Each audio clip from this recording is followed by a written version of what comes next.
नमस्कार, आपण पाहतात न्यूज मराठी आणि आता बातमी आहे वारी सोहळ्यासंदर्भातील। यावर्षी 23 जून रोजी संत सोपनकाका पालखी सोहळ्याचे होणार प्रस्थान। सोहळा प्रमुख त्रिगुण गोसावी यांची माहिती। पुरंदर तालुक्यातील सासवडीतून आषाढी वारीसाठी जाणारा संत सोपनकाकांचा पालखी सोहळा यावर्षी 23 जून रोजी मार्गस्थ होणार आहे। याबाबतची माहिती सोहळा प्रमुख त्रिगुण गोसावी यांनी दिली। गोसावी हे पालखी सोहळ्याच्या मार्गाचा आढावा घेण्यासाठी व मार्गावरील व्यवस्थेची पाहणी करण्यासाठी पंढरपूरकडे मार्गस्थ झाले। यावेळी ते निरा गावात आल्यानंतर माध्यमांशी बोलत होते। आषाढी वारीसाठी श्री संत सोपनकाका महाराजांचा पालखी सोहळा सासवडमधून मोठ्या भाविकांसह वारकऱ्यांसह जात असतो। संत ज्ञानेश्वरांचे धाकटे बंधू असलेले संत सोपनकाकांची समाधी सासवडमध्ये आहे आणि सासवडमधून हजारो वारकरी दरवर्षी आषाढी वारी सोहळ्यासाठी पंढरपूरकडे जात असतात। या सोहळ्यातील वारकऱ्यांच्या सोयी सुविधा करण्यासाठी त्यांच्या मार्गात कोणत्याही प्रकारची अडचण राहू नये यासाठी पालखी सोहळा कमिटीने या मार्गाची पाहणी केली। यासाठी त्रिगुण गोसावी आणि त्यांचे सहकारी नीरा येथे आले होते।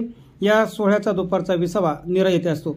यावेळी ते म्हणाले की दरवर्षीप्रमाणे यावर्षी देखील पालखी सोहळा चांगल्या पद्धतीने पार पडेल अशी आम्हाला अपेक्षा आहे। त्यासाठी आम्ही वारी सोहळ्यापूर्वीच मार्गाची पाहणी करत असतो, मार्गावरील येणाऱ्या अडचणी समजून घेत असतो आणि त्या दूर करण्यासाठी प्रयत्न करत असतो। सध्या रस्त्याचे रुंदीकरण झालेले आहे, जमिनींचं अधिग्रहण झालेलं आहे, वारकऱ्यांसाठी अनेक ठिकाणच्या मुक्कामांच्या जागांमध्ये बदल झालेले आहेत। त्यावरील पर्याय काढून वारकऱ्यांना चांगल्या पद्धतीची सोय कशी होईल ते पाहण्याकडे आमचा कल आहे। विशेष करून वाखरीमध्ये हा सोहळा चांगला कसा होईल यासाठी आम्ही चाललेलो आहोत। त्या ठिकाणी चांगली सुव्यवस्था कशी होईल यासाठी आम्ही प्रयत्नशील आहोत। रामकृष्ण हरी। यंदाचा संत सोपानकाका यांचा आषाढ पायीवारी सोहळा 23 जूनला प्रस्थान ठेवणार आहे। साधारण 1-2-3 महिने अगोदर आम्ही पूर्वतयारी सुरू करतो। पूर्वतयारी म्हणजे प्रत्येक ठिकाणी सालाबादप्रमाणे व्यवस्था राहतेच, परंतु त्यात अजून काही सुधारणा करता येतील।